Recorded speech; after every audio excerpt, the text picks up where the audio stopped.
Yo, what's up mga ka-Cyberlab? Welcome sa ating panibagong serye.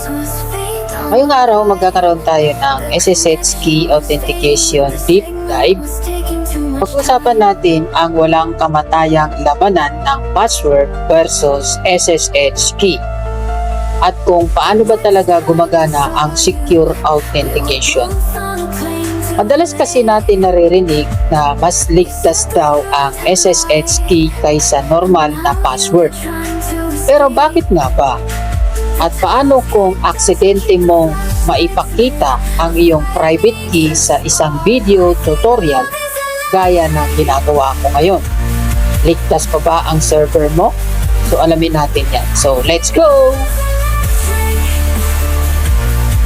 Bago tayo mag-type ng commands, intindihin muna natin ang konsepto. Ang traditional na password, madaling mag-brute force o mahulaan ng mga hacker kapag mahina ang pagkasulat. Pero ang SSH key gumagamit ng tinatawag na asymmetric cryptography o magkaparehas na susi, ang private key at public key. Isipin mo na lang na ang public key ay ang kandado na inilagay natin sa server. Ang private key naman ay ang physical na susi na nasa computer mo. Okay? So hanggat hawak mo ang tamang susi, papapasukin ka ng server nang hindi mo na kailangan mag-type ng password. Okay?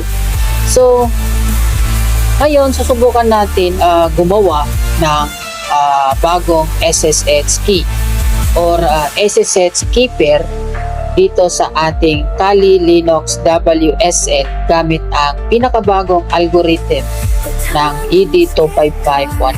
Okay?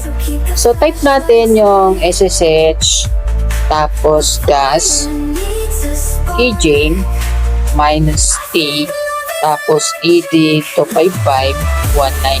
Okay? Tapos enter natin yan. So kapag tinanong ka mga idol, so enter mo lang yan. Okay? Tapos kapag nag-prompt ng passphrase, maglagay kayo ng password. Okay? So lagay lang natin kunyari, okay? Tapos ayun, tinype ko lang ulit and then lalabas na siya. So yun kasi yung magsisilbing karagdagang lock para kahit manakaw ang file ninyo, hindi pa rin nila magagamit ng walang passphrase. Okay? Right. So ngayon naman, titingnan natin ls minus la, okay? Tapos SSH then plus, okay? So ayan, makikita nyo dyan na may dalawang file. Ang ID na ED25519 na walang dulo, yan ay ang private key. So ibig sabihin, wag ninyong ipakita yan sa iba, yung password niyan, yung nilalaman niyan. Okay? So dahil kapag nakita nila ang laman niyan, kagaya ng gagawin natin, so cut, tigas talaga yung ulo ko, no? Kasi sabi ng hindi nga ipapakita, pero ang ginagawa ko, pinapakita ko pa rin sa inyo. Okay? So kagaya niyan. Okay? So yan, nakikita nyo ang aking password. So kagaya niyan, nakikita nyo sa video ang aking private key sa totoong buhay. Okay? So kapag nakuha ito ng hacker at naka-allow ang SSH sa firewall mo, maaari ka nilang pasukin ng walang kahirap-hirap. Okay? So, huwag kang mag-alala mga idol dahil ito ay isang disposable lab o test machine lang. So may sikreto ako o sekreto para manatiling 100% pa rin na ligtas tayo.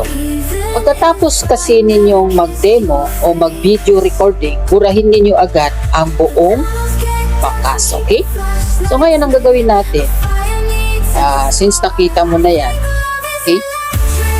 So kapag nakita mo na yan, ang gagawin lang natin is buburahin natin yan. Okay? So RM, RF lang. Okay? Tapos isunod mo yung SSH. Okay? Tapos kapag in-enter natin yan, boom.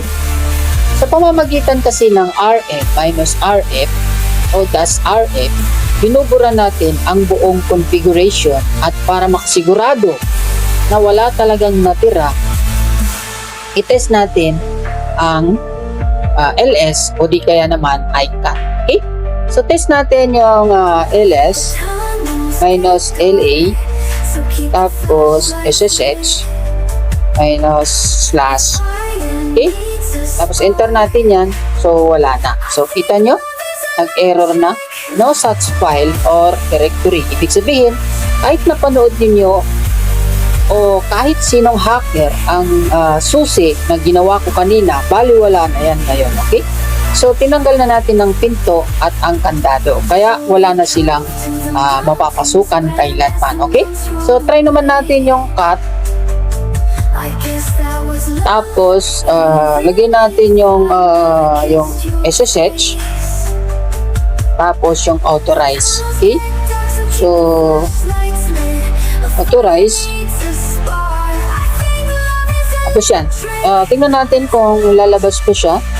So cut, SSH, authorize, key. Tapos enter natin. So wala na. Malinis na yung ating machine. Okay? So wala na to mga idol. Wala na yan. Okay?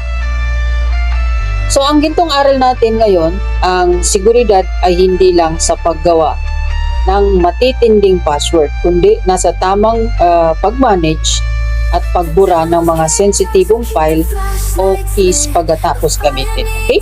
Kung nagustuhan ninyo ang episode na ito, huwag kalimutan i-like, mag-subscribe at i-hit ang bell icon para laging updated sa ating Cyber Lab tutorial. Okay?